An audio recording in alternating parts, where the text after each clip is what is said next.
បាទហើយយើងបន្តព័ត៌មានពាក់ព័ន្ធនឹងអង្គការ People in Need ក៏បានចោះជួយបញ្យល់ទៅដល់ប្រជាពលរដ្ឋអំពីការកាត់បន្ថយនៅហានិភ័យដែលពួកគាត់រស់នៅតំបន់ជ័យក្រុង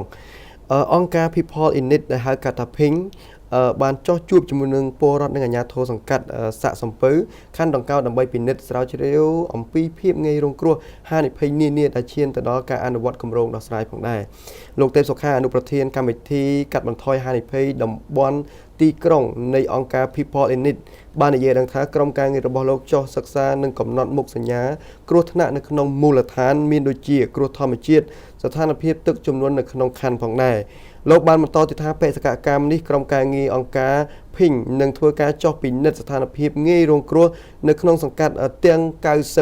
96នៃខណ្ឌចំនួន12នៅក្នុងរាជធានីភ្នំពេញហើយបានធ្វើការវិយតម្លៃអំពីសភាពគ្រោះថ្នាក់ហើយនឹងឈានទៅដល់ការរៀបចំ